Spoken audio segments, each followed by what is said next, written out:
কোনো জায়গা ফুলেইছে, ফুলে যাওয়ার পর জায়গাটা টিপসতে পচপচ করছে, করার পর লাক মুখ দিয়ে রক্ত উঠতে লাগছে। ওঠার পর 5 থেকে 6 ঘন্টা 7 ঘন্টা 8 ঘন্টার মধ্যে মারাইছে।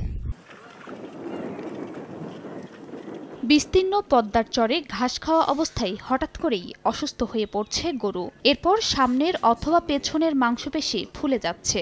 অসুস্থ হওয়ার 4 থেকে 5 ঘন্টা পরেই মারা যাচ্ছে পশু।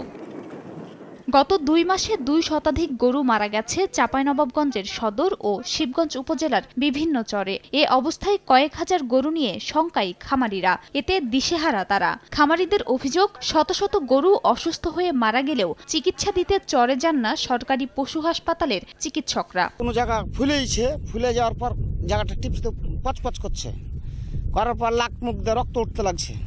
ওঠার পর 5 থেকে 6 ঘন্টা 7 ঘন্টা 8 ঘন্টার মধ্যে মারাইছে। সরকারি হাসপাতালে গেলে ওরা বলছে যে গরু নিয়ে এসো, তা আমরা হাজার হাজার গরু কীভাবে নিয়ে যাবো সরকারি হাসপাতাল? ডাক্তাররাকে ডাকলে আপনার স্পেশাল পয়সা নিবে ওখানে অফিসের মধ্যে, তারপর আসবে বাড়াবে। আমাদের অনেক গরু, হয়তো 200-250 গরু ক্ষতিগ্রস্ত হয়েছে, কিন্তু আমরা এই ক্ষতিগ্রস্ত সরকারের কাছ থেকে বা কারোর কাছ থেকে আমরা সহযোগিতা পাচ্ছি না। অর্ধেক পাউডারে দ্বিগুণ উজ্জ্বলতা, নতুন রিন অ্যাডভান্সড অর্ধেক পাউডারে দ্বিগুণ উজ্জ্বলতা।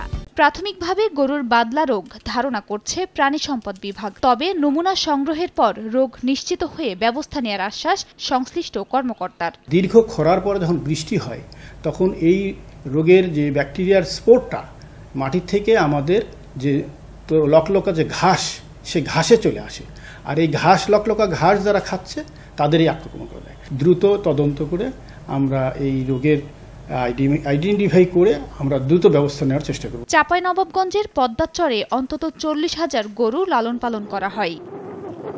সময় সংবাদ, চাঁপাইনবাবগঞ্জ।